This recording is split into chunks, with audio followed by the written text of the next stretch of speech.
Now that I have over 300 hours invested in Starfield and have played through nearly every quest in the game, I have now the ability to discuss the good, the bad, and the ugly. I have fallen in love with this game, which means that I fall on one side of the coin that many people have, while others have been on the other side feeling disappointed or simply not liking the game. Despite my love for this game, I do have a long list of criticisms, and that means this video will seem very negative. All that I ask is that you bear with me as I explain. So without further ado, let's get started. First, this game is an action game with light RPG elements added in. Some parts are better than Fallout 4 and Skyrim, while others are very much worse than both of those games. At this point, I am convinced that Bethesda does not have the writing ability to make a truly great RPG anymore. The glory days of Morrowind, Oblivion, and even Fallout 3 are long gone. We are now in an era where original ideas are few and far between. Starfield does give us some really good stories, but mixed into them are modern ideals that really don't fit into the premise of the game, nor should they. I have said in past videos that we need to let games be games. That aside, Starfield is basically just one big dungeon crawler where you can gather loot and such. The game starts off with a very slow moving story. You get very little in terms of backstory. The only thing you know is that you're a miner of sorts, but you don't know why or how it is that you became to be in that position. This lack of direction is a common theme throughout the entire game. That is not to say that you can't still have fun, as the game is quite enjoyable even with its flaws. My point is that the game could have appealed to a wider audience had there been more communication of the basics. Once you find the artifact, there is a flash and you are awakened as if you have had some sort of mental lapse. This is when the character creation screen pops up. Now, this part of the game has been given a lot of criticism from the community already.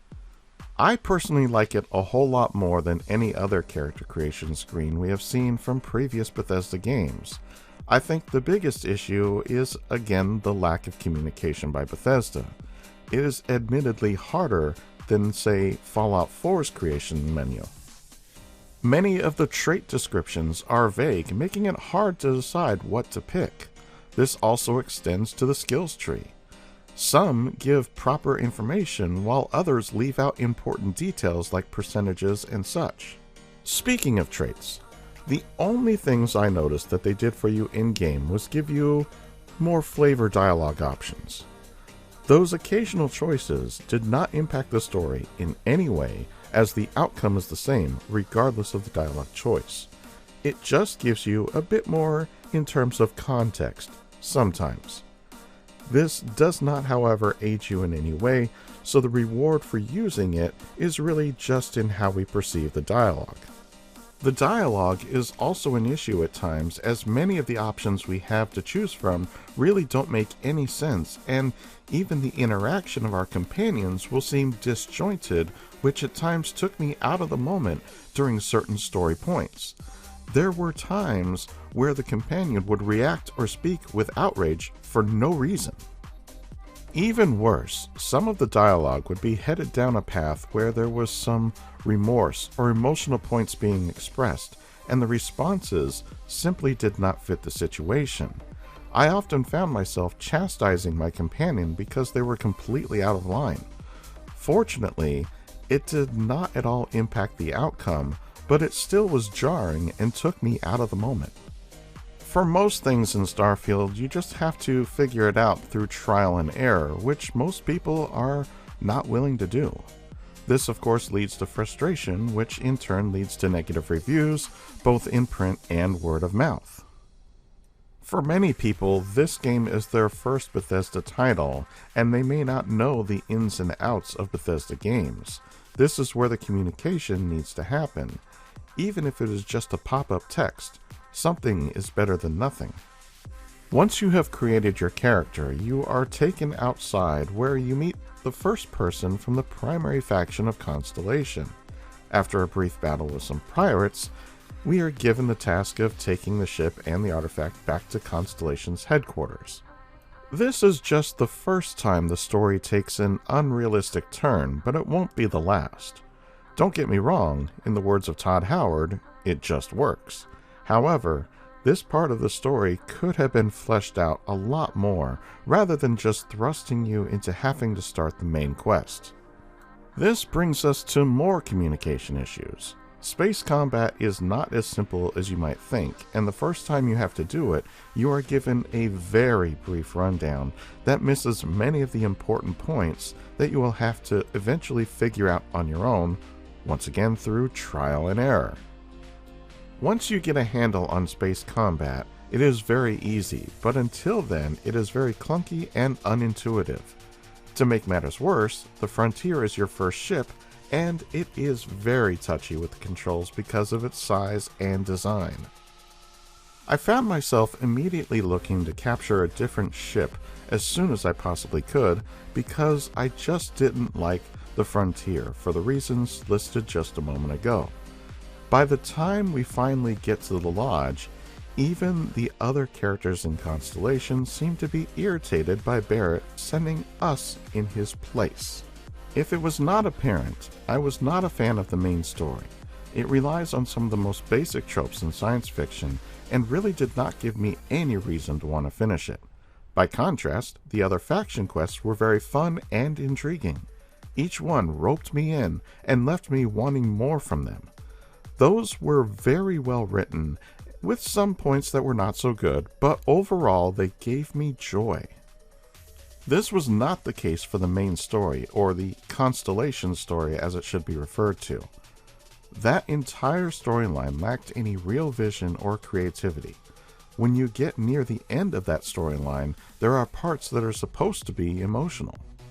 However, due to the poor writing for the story, I did not feel that connection, and so the emotional points had no impact on me. By that point, I was just doing the main quest because I had already done all of the fun stuff. Then came New Game Plus. Well, that was even less interesting to me. I don't like having to start over from scratch. Sure, we get to keep our knowledge and skills, but everything else gets reset, making the other elements of the game like outpost building and ship design seem like a complete waste of time. Sure, you get a cool suit and ship, but honestly, I don't even use them. I found myself switching to other armor and better ships. Now that I am in New Game Plus, I once again find myself not caring to do the main quest. Now let's talk about companions. The only companions with lush backstories are the ones that are romanceable. Each one is a member of Constellation, so you see my issue already. The only one that has resonated with me so far is the one that you can't even get until you do more of the main story. Antrasia is probably the best overall companion, but is not the one with the best questline. Hers is really quite short, much shorter than I would have liked since I prefer to have her with me most of the time. To be fair, she is the hardest one to get to the commitment point. She is the least judgmental of your actions and is willing to do most things without objection. The other companions all have way too much to say about what you do to the point where it gets annoying. What I do like about them is the deep backstories that each of them have. Their romance quests are quite lengthy and really helps you get that connection with them. For the lore junkie such as myself, I wanted more of this. Even if the other minor companions are not romanceable, I still would have liked to see the other named companions get a larger backstory. With those companions that are named, the only thing you get really is some extra dialogue options. This doesn't mean that they don't have backstories, just that they are not explained. Some of them are even worthy of backstories. This is just one of the points where Bethesda just dropped the ball. Starship and outpost construction are both equally difficult, and you don't get any tutorials or instructions. You just have to figure it out through trial and error. Now, I have traveled to every star system and visited nearly every planet. There are tons of them. I was personally disappointed to find out that you can't just go off and walk across an entire planet. You can go pretty far, but there is a hard limit at which point you will get the message saying you can go no further. You will also get a pop-up letting you know that you will need to land your ship in a different spot on the planet to continue exploring. Funny, the one time you would not expect to get some communication about a limitation, you get one. Yet, when you expect some sort of information, you just don't get it. Speaking of exploring, while I do love the different structures that can be found, most of the time there is little to no story. This leaves me feeling like the location has no point other than to be a loot dungeon. There is lots of environmental storytelling, but nothing in terms of slates or computer entries that give even just a glimpse as to why the location exists. Bethesda is usually pretty good about leaving little bits of lore in each location, so this surprised me.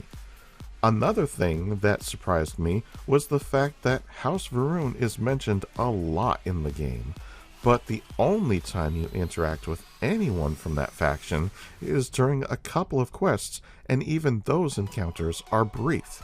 This is not including the Zealots. One of the reasons I went out of my way to explore every system and nearly every planet was to try to find them. We are even told about their capital city, but you never get to find it. Maybe this is because they are being added in a future DLC, but there is no indication that this is the case. I know, it sounds like I've just been hating on the game, and that's because I can see all the points where these issues should have been found during the development and corrected before launching the game. It's not like Bethesda didn't have the time to do it. I think the problems with the game are systemic of a larger problem at Bethesda. That being a lack of staff that can write cohesive stories without throwing in nonsense that doesn't belong in the game because they are trying to appeal to a small subset of the population. Most of the time, those instances feel forced and detract from the overall story. Many of the really good people at Bethesda have left for a multitude of reasons, and the people that come in to replace those that have left are not on the same level in terms of creativity. This is very evident in the main story. Sorry, but Starfield could have been so much better without space magic and the whole traveling between universes. If they really wanted to do this right, as far as the universe stuff goes, they could have created alternate stories. Meaning, if you go and do New Game Plus, everything changes. Maybe this means that the history of the universe is either slightly different or completely different. There is already good source material to go off of, since one of my personal favorite sci-fi series deals with this very thing, that being the TV show called Sliders. Sadly, this does not happen. There are very minor changes in each New Game Plus, but nothing that is earth-shattering. A moment ago, I said this was the result of a more systemic problem at Bethesda. The point I am driving at here is the way in which Bethesda designs their games. Basically, it seems to be put together in a patchwork process where developers don't necessarily interact with each other. Developer A is working on plot point 1, while developer B is working on plot point 2, and when they get put together, it feels disjointed. That is how I felt about the main story. I guess the biggest problem I have is the fact that Starfield has been worked on for much longer by far more people than worked on Morrowind, Oblivion, and even Fallout 3, yet somehow the quality was not as good. They had more resources and somehow either missed or outright ignored the issues that I pointed out in this video. The criticism I have is not something I expected to run into given the amount of time they had to work on this game. Now, there are several things done right in Starfield. Combat is so much better than any previous game. There are more side quests that can be obtained simply by overhearing a conversation, than any previous game, and some, while small, are very interesting. I had more fun doing the side quests and faction stories than anything else in the game. So if you can look past the flaws, which I can, then Starfield will bring a lot of enjoyment to you. Main quest aside, Starfield has a lot of potential, and I hope that future DLCs will fix some of the issues that I have with the game while adding to the lore. I know this video was very critical of the game overall, and that is because I am frustrated with Bethesda the company. They used to create games that were both fun and deeply interesting. Somewhere along the way, they changed, and it was not for the better. I think this is the reason we have seen most of the top talent leave the studio to work on smaller projects. Bethesda is no longer the same company that put out great games years ago, and I fear this will continue to affect future titles like The Elder Scrolls 6 and Fallout 5. All in all, Starfield is still enjoyable. But what are your thoughts? Do you agree with any of the assessments I have made? Did I miss anything? Sound off in the comments below. While you're at it, like, subscribe, and share. And as always, I'm just glad you stopped by, and I'll see you in the next one.